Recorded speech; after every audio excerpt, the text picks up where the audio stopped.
Իդեալ համակարգը եկամտահարկի վերադարձի օրենքի շահառուների միջև տեղաբաշխում է մինչև 2.5 միլիարդ դրամի վերանորոգման սերտիֆիկատներ։ 5000 ընտանիք կարող է ստանալ 500,000 դրամ արժողությամբ վերանորոգման սերտիֆիկատ, մոտենալով իդեալ համակարգի ցանկացած խալոցրա։ Ես ճիշտ եմ հասկանում, որ մենք սահմանում ենք 3 ժամկետ ծառայության համար պարտադիր, 24 ամիս, 4 ամիս եւ 1 ամիս,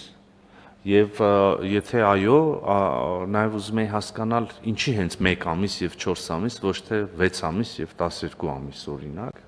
Նու 1 ամսվա դեպքում էլի կարող եմ տրամաբանությունը ենթադրել, այսինքն նվազագույն պատրաստություն անցնեն զորակոչիկները, հետո այդ հնարավորությունից օգտվեն, բայց 4-ը չգիտեմ, կխնդրի ես բարձրաբանել։ Շնորհակալ եմ։ 24 ամիսը օրենքով սահմանված Հայաստանի քաղաքացու պարտավորություններն են, իսկ կրճատ ժամկետները վերաբերում են, դուք ճիշտ նկատեցիք, 1 ամիսը նվազագույն պատրաստության համար, որպեսզի քաղաքացին տիրապետի օգտվել զենքից եւ տարական զինվորական կանոններ, որովհետեւ այս երիտասարդները, ովքեր այդ հնարավորությունը կստանան, միևնույնն է գրանցվելու են պահեստազորում, ի տարբերություն զարտուղի ճանապարհով ազատվող այլ քաղաքացիների, որովհետեւ այսօր ինչ է տեղի ունենում։ Մեր համերկրացիները մեզնից դժգոհում են, ասում են վարժական հավաքներին, օրինակի համար մեր նախկին գյուղապետի, ինչ եւ այլն, կամ մեր համայնքի ամենահարուստ մարդու երեխեքը չեն գնում վարժական հավաքների, դուք հատուկ նրանց չեք տանում, բայց իրականությունը կայանում է նրանում, որ այդ մարդիկ ուղղակի չեն ծառայել բանակում եւ հաշվառված չեն պահեստազորում եւ չեն կարող վարժական հավաքի հրավիրվել։ Այսինքն այս մեխանիզմը նաեւ թույլ է տալու, որպեսզի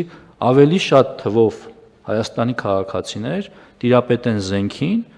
եւ նաեւ ըստ անհրաժեշտության համալրեն պահեստազորը։ 4 ամիսը դա ուսումնական զորամասի չափականակն է, որտեղ պիտի անցնեն ուսումնական process, այսինքն ովքեր կօգտվեն այս ծրագրից, ուսումնական զորամասից զատ այլտեղ ծառայություն չեն իրականացնելու։ Սրանում է այս թվերի սահմանման պատճառը։ Պարոն Իսկ 32 տարեկանը ինչով է պայմանավորված։ Պատգամավորը առաջարկել էր, որ թիվը սահմանենք 37, ըստ էության մեր միակ նրա հետ տարբերությունը մտքերի կայանում էր նրանում, որ սա պետք է անել աշճանական, որովհետև այս սահմանումն էլ իր հերթին նշանակում է, որ սա կազդի այն մարդկանց վրա, ում 18-ը նոր է լրանալու, այսինքն արդեն 19, 20, 27, 32 տարեկան քաղաքացիների վրա սա չի ազդելու։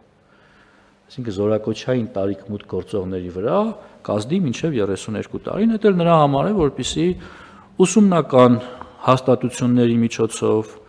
կեղծ գիտնականներ չունենանք, ովքեր 27 տարին լրանալուն պես ազատվեն զինվորական ծառայությունից, այլ ունենան պարտականություններ եւ օգտվեն մեր ծրագրերից միայն իրական գիտնականներ, օրինակ։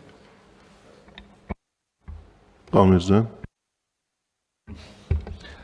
Այսինքն մարդիկ նախկինում սահմանված 27-ի շեմն ենք դարձնում 32 եւ մարդիկ զինապարտեն մինչեւ 32 տարեկան ոչ թե պայմանագրային ծառայության վերց, որտեղ այնտեղ էլ շեմ ունենք, չէ՞։ Այո, խոսքը վերաբերում է 27-ը 32 դարձնելուն, այսինքն շեմը տարիքային զինապարտների փոխվում է, իսկ ինչ վերաբերում է ձեր նշած հատվածին, մարդիկ ներողություն զինապարտ են մինչև 50 տարեկանը։ Մեզ մոտ այս շտկումը վաղուց է արված, նախորդ կառավարության նիստին սա հնչել է, իհարկե վարչապետի հանձնարարությամբ մենք կաշխատենք նաև այս հարցում որոշակի լավարկումներ կատարելու, դա վերաբերել է ներքին գործերին։ Մեր մասով այս խնդիրը հիմնականում լուծված է, բայց որոշակի լավարկումներ կանենք։